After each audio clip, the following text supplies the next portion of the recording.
Magandang buhay, panibagong araw, panibagong recipe na naman ang ating maibabahagi at ito ay magluluto tayo ng chicken inasal yakitori. At unang step na gagawin natin sa isang bowl, ilagay natin ang chicken thigh at ilagyan natin ng mga ingredients kagaya ng tanglad, bawang, saka luya. Maglagay din tayo ng bay leaf at saka calamansi juice.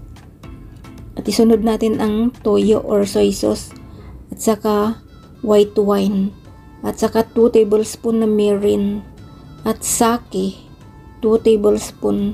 Japanese seasoning yan at saka maglagay din tayo ng paminta at sugar at i-mix lang natin ng mabuti para mamarinate ang ating chicken thigh.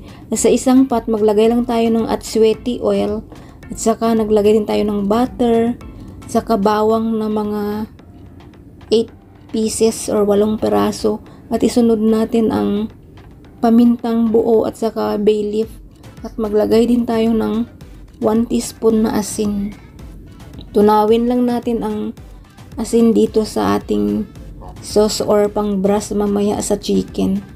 At ito na guys, pagkatapos natin na marinate mga 45 minutes, mas maganda mga overnight para mas masarap.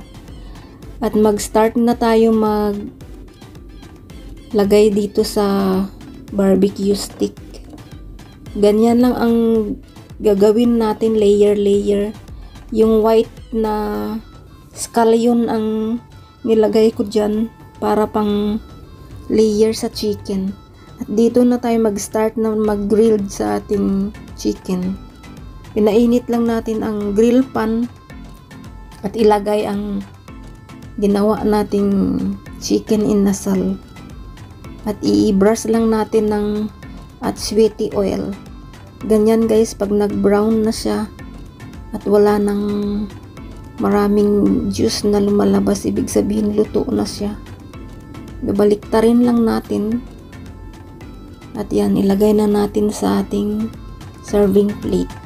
Ganyan lang kadali magluto ng chicken inasal yakitori. Parang Pilipino na may mix na Japanese. Pero masarap ito.